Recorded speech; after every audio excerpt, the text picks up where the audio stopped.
Guys, it's not always about focusing on your inner world. It's not always about changing your negative thoughts, your negative beliefs. It's also about living in the outside world, having an outward focused.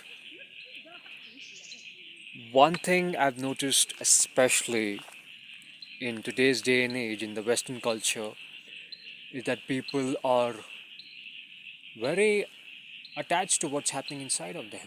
It's all about what their negative beliefs are, what their thoughts, emotions are.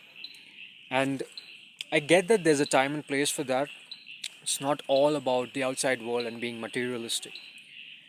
But at the same time, you have to understand that our minds weren't designed to perpetually be in the introspective, meditative mode, constantly looking inside.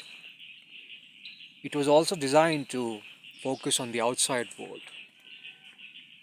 Our hunter gatherer instincts, they manifest themselves very impeccably over here.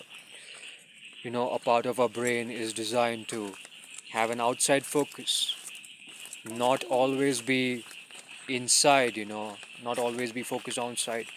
And a great reason for that was because in the past, thousands of years ago, we were constantly chasing deer or being chased by bears. We had all these threats in the outside world, and it wasn't prudent to be always inside, be obsessed with how you're feeling, how you're whether you're depressed or not, whether you're anxious or not. And as a result of that, a great part of our brain operates in the outside world by looking at the outside world. Guys, obviously things have changed a lot since those times. Things are much safer now. We live in a safe society. uh, we don't need to be constantly on the guard. I get that. But at the same time, you have to acknowledge that this primal part of our brain still exists. And I won't even call it primal, guys. It actually serves a very practical purpose because once you start looking outside, once you get out of your head and into your life, you realize that the world isn't what you think it is. That people aren't thinking about what you believe they're thinking about you, or your business, or your relationships, or your career. It's not exactly what you believe it is.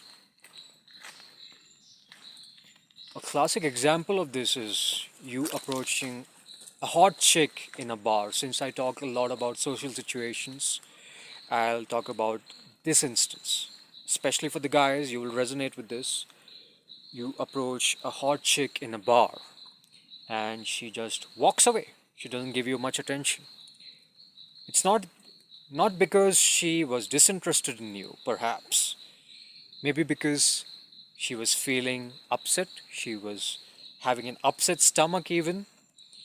And those things you can only notice when you have a look at what her body language is, how she's acting, how she's behaving. You get me? And guys, once you start looking outside, you'll start to realize that a lot of the BS you believed, it was absolutely false.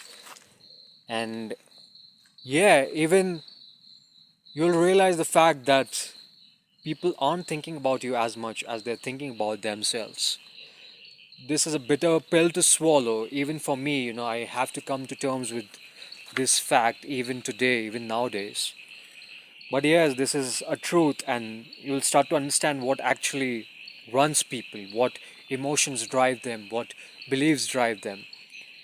And in social situations, this is a great advantage. You can use this to your advantage.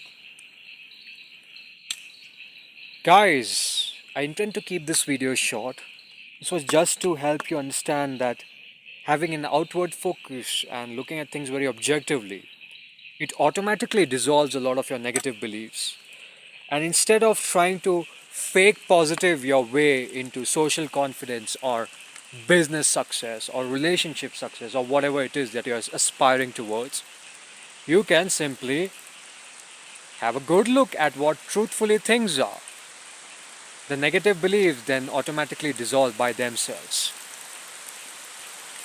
Hope this resonated with the smart ones out there. It's raining right now and I have to run.